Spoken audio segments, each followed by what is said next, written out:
మహాత్మా గాంధీ యూనివర్సిటీలో ధర్నా.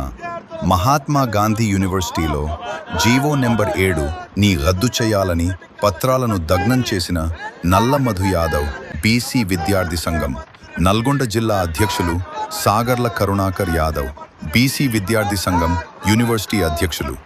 పేద విద్యార్థులు ఉన్నత చదువులు చదవడానికి ఫీజు రీఎంబర్స్మెంట్ పథకాన్ని తీసుకువస్తే 2026లో నేటి కాంగ్రెస్ ప్రభుత్వం ఈ పథకాన్ని రద్దు చేసేందుకు జీవో నెంబర్ 7ను తీసుకొచ్చిందని యూనివర్సిటీ అధ్యక్షులు సాగర్ల కరుణాకర్ యాదవ్ మరియు నల్ల మధు యాదవ్ నల్గొండ జిల్లా బీసీ విద్యార్థి సంఘం రాష్ట్ర ప్రభుత్వంపై మండిపడ్డారు.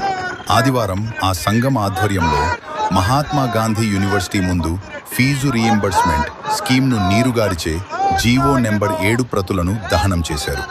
ఈ సందర్భంగా వాళ్ళు మాట్లాడుతూ ఫీజు రీఎంబర్స్మెంట్ బకాయిలను 4 ఏళ్లుగా ప్రభుత్వాలు విడుదల చేయకపోవడంతో కొన్ని కళాశాల యజమాన్యాలు హైకోర్టుకు వెళ్లారన్నారు. రాష్ట్ర ప్రభుత్వం తరపున విద్యార్థుల పక్షాన బలమైన వాదనలు వినిపించాల్సిన ప్రభుత్వం ఫీజు రీఎంబర్స్మెంట్ స్కీమ్ను దశల వారీగా రద్దు చేసే కుట్రలో భాగంగానే కోర్టుకు సరైన వాదనలు వినిపించలేదని ఆరోపించారు. దీంతో విద్యార్థుల నుండి ఫీజులు వసూలు చేసుకోవచ్చని హైకోర్టు మధ్యంతర ఉత్తర్వులు జారీ చేసిందన్నారు. ఫీజు రీఎంబర్స్మెంట్ స్కామ్ను యథావిధిగా కొనసాగిస్తామని హైకోర్టుకు నివేదించాల్సిన ప్రభుత్వం ఇందుకు విరుద్ధంగా యజమాన్యాల ఖాతాలకు కాకుండా విద్యార్థుల ఖాతాలకే ఫీజుల నిధులు చెల్లిస్తామని తేనెబూసిన కత్తిలా జీవో నెంబర్ 7ను విడుదల చేసిందని ఆగ్రహం వ్యక్తం చేశారు. ఈ కార్యక్రమంలో గురు, చరణ్, మహేష్, తరుణ్, విఘ్నేష్, రవి, మనోజ్ తదితరులు పాల్గొన్నారు.